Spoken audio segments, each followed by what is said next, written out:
Illustrious Chancellor, esteemed President, joyous greetings to members of Convocation, students, faculty, staff, and alumni. I thank you for the honor of speaking to you on this day. I do so with grateful thanks, knowing that, as John Donne said, no man is an island, and that this is true in the day-to-day world of scholarship and creative accomplishments. The history of Western civilization, replicated in the history of universities, now global in scope and reach, reveals the importance of mutual interdependence. Our task in the teaching profession is to develop persons greater than ourselves in understanding and outlook.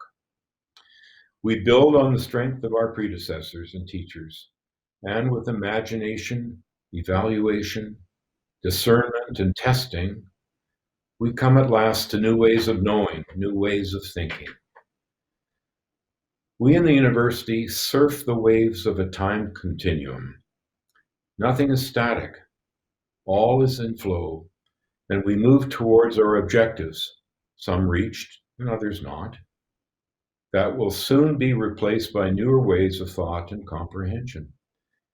A university is also a repository of knowledge, open to the world through digital links and other exchanges. We reach across cultural divides. UVic is a leader in digital learning.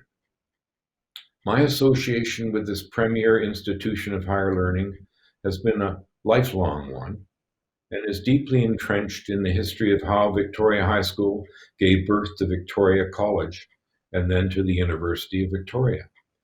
Both my father and I graduated and taught at Victoria High School. My father, John Gough, the superintendent of schools for Greater Victoria, also chaired College Council when the decision was made to promote the idea of a new university in the capital region and then bring it to achievement. There was no turning back. As modernists, we tend to set aside the importance of historical development. However, in my observation, the best universities grow from early roots nurtured in fertile soil by persons passionate about higher learning. Thus it was with UVic. Becoming aged does have its advantages. So many of the names familiar to today's students, faculty, and staff as names on buildings or on sports fields were friends or acquaintances of mine. Bob Wallace, Harry Hickman, Hugh Farquhar, to name three. Pride of achievement, of breaking new ground, was not lost on them, as it was not lost on many of my instructors, Roger Bishop, Gladys Downs, Neil Swainson, Reginald Roy, Lewis Clark, and others. It was a tremendous legacy as this university moves from strength to strength. Universities come from a tradition of higher learning that dates from the medieval age, with mingling of the classic worlds of Greece and Rome and other traditions and languages. Universities have been places of high disputation. In Spain, for instance, there was discussion of the rights of indigenous peoples in the Americas, a topic still studied. In Oxford, discourse flourished in the early Victorian age about the established Church of England. Cambridge University let Oxford concern itself with that testy matter and became more secularized. Battles about war and peace have raged widely in universities, and anyone such as myself who taught during the Vietnam War years in an American university will recall the civil disorder and the taking of sides. Canada was a relative sanctuary, though not immune from stress, then or later. To students graduating this year and in this day, I have but one lesson to teach. Beware of the bogus. Or as Dr. Johnson put it years ago, rid your minds of cant. Our times are roiled by merchants of misinformation. They cloud our vision. They deafen our ears. They fill our minds with imponderables. They implant agendas, their agendas. They feed on susceptible and all too credulous persons. It's been said that there's a fool born every minute.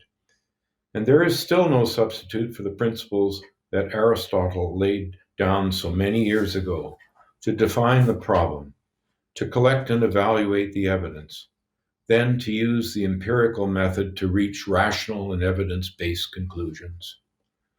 There's now a sharp urgency to this as we stand at this particular threshold. If we are going to foster and maintain a mature, democratic, and equitable society, we must ensure that the bogus is found out where it exists and is cast aside. We cannot do this by using tactics that belong to totalitarian societies. But educating well-informed persons is the first claim on a university. And the second is preparation of those persons to serve in the professions as best in the field, in science, engineering and medicine, in law and jurisprudence, in humanities and the social sciences. In my own teaching fields, mainly in Canadian and Commonwealth history, I stress the importance of tolerance in the formation of modern societies. Canada is one of the world's oldest and most stable democracies, and as a federation requires the greatest of care in management and abundance of will in nurturing the whole as well as the parts. When I lived in Waterloo County, I learned the laudable fact that democratic civic government has existed there without interruption since 1838. This year in British Columbia, we're celebrating 150 years of responsible government. That is, legislative control over matters of provincial jurisdiction. That came with our union with Canada in 1871. In Canada, the pulls and pushes of the Federation are part of our conscious awareness. We discover and rediscover that the ties that bind, ties that are based in historical formation, in spite of geographical challenges, are an extraordinary triumph of political development. No year has brought so much stress to the Federation as the past one. But believe me, there have always been matters of stress and strain. British Columbia existed before the railway, but was then anchored to Canada and the wider world by it. Wars, some of the necessary kind, others of the unnecessary kind, have brought us into the inner ring of the world order. And yet, as a nation, we still find it difficult to realize our greatness and to exert our beneficent influence. And in conclusion, I close with the thought that our universities are portals, our windows to the wider world, rich in tradition and ways of knowing, exploratory in new fields of endeavor and accommodations. Canada ranks high in its intellectual achievements, and our students inherit this greatness. They know, as I do, that there is no substitute for knowledge of the highest order. I congratulate them on their achievements. I applaud their dedication. The world opens before them.